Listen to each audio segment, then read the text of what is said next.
I had a bunch of questions about 9/11, but obviously you did a bunch of uh, documentaries. I like the War Games one, the Suspects. I think I watched all of them. And yeah, basically, I think if people don't know about the TV show, the Lone Gunman, that's pretty crazy. Like what? Yeah. That's like, because you mentioned the predictive programming. Yeah. But yeah, if you look up the Lone Gunman and read the pilot episode, and you'll see what I'm talking about. And then I just wanted to ask about 9/11. What happened to the planes that crashed into the towers? I guess you were saying that they were possibly remote controlled because there's no way two rookie pilots could do that maneuver. How does somebody remote control a plane? Did they land those other planes? Because I know there was like some operation that they were trying to do in the past, like, but they didn't do it or something like Kennedy Yes, that's scenarios. right. Right. So But how did Operation they do that? Northwoods from the 1960s was a plan to stage terror attacks and blame them on Cuba as to justify an invasion of Cuba at that time. And one of the plans that they forwarded in that plan that was signed off on by the Joint Chiefs of Staff, waiting on Kennedy's desk for his signature, would have been operationalized.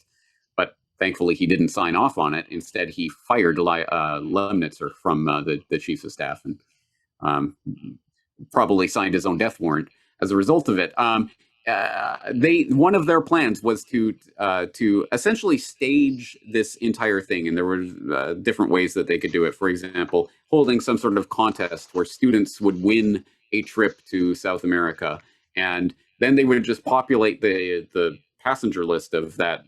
Oh, here are the winners, and here they go off on their trip, and it would be well publicized, and they would have the passenger list, who would all be CIA agents essentially, and then they would fly that plane off and then landed at an Air Force base. And at the same time as they're taking off essentially a drone that was designed to look like that plane, and then they would fly that over Cuba, blow it up in midair, while broadcasting Mayday messages, we're under attack, and use that as the justification. Again, sounds crazy, but that's what they were saying. This is not the plan I was coming up with. So we know those plans exist. We also know interesting information about the radar gaps in which all of the hijackings on 9/11 took place.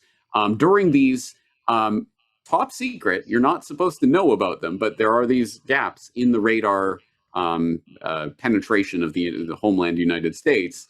The continental U.S. has these radar gaps where they're not able to track the plane in that particular moment, essentially. And every single one of these hijackings apparently took place in those radar gaps. Or at any rate, I am summarizing a conversation I had a decade ago with a researcher who did this, and I don't even recall his name off the top of my head, but people can look in my archives for that. So we know there's some very suspicious things just about even the timing and the way that these things happened over various Air Force bases and what have you.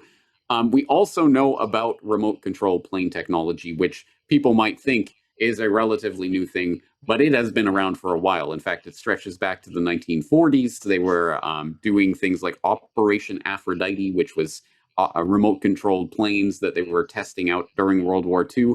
That's how John F. Kennedy's older brother, Joseph Kennedy Jr., died, was in Operation Aphrodite. So people can look that up.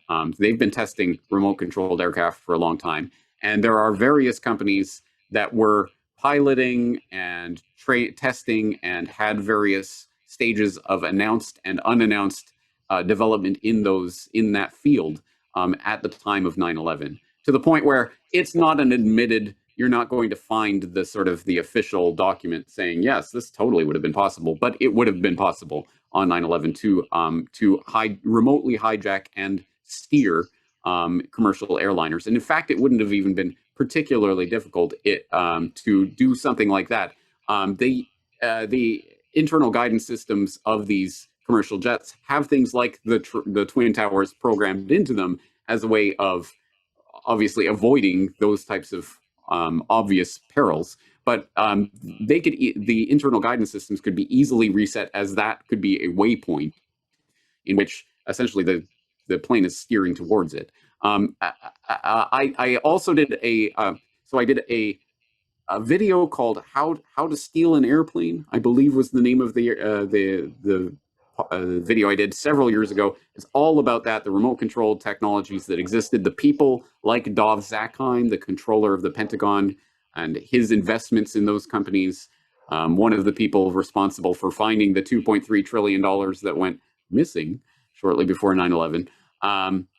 And I also talked to Aidan Monahan, who is a researcher who did a lot of work on this particular topic and looking at the ways the planes were turning and how their maneuvers would not have been possible, even by trained pilots, let alone by complete novices who had never actually sat in a cockpit before.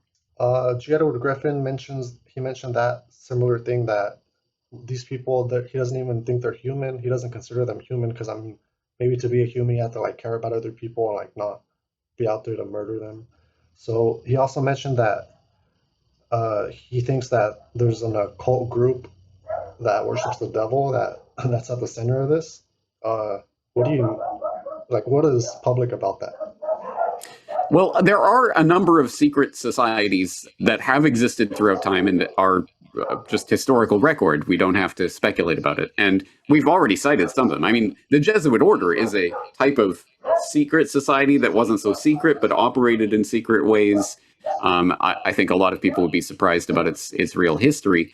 But look at the Illuminati, which was a real organization that really existed, and the founding fathers in the United States wrote about it. George Washington wrote about it in his letters, and I mean, there was a real Illuminati. And unfortunately, that gets dumbed down into modern conspiracy culture, or sort of the dumbed down mainstream version of it, of everything is Illuminati. But I think there really is a group that certainly does participate in and believe in these, what I would consider to be wacky, magical beliefs about the energies that they can get through child sacrifice and what have you. It's absolutely, I mean, again, it's off the wall, unbelievable stuff, unless you started to look into it. And people like I'm going to forget his name, John DeCamp, looking at the Franklin scandal, and when you look into the Epstein scandal, and you look into things like this, the absolutely inhuman, monstrous things that keep coming up as a result of this, clearly there are people who believe they get some sort of spiritual energy out of feeding off of fear and adrenochrome and those sorts of things. That doesn't mean that that's actually real or that you have to believe it, but I think there are people in positions of power who do actually believe that stuff.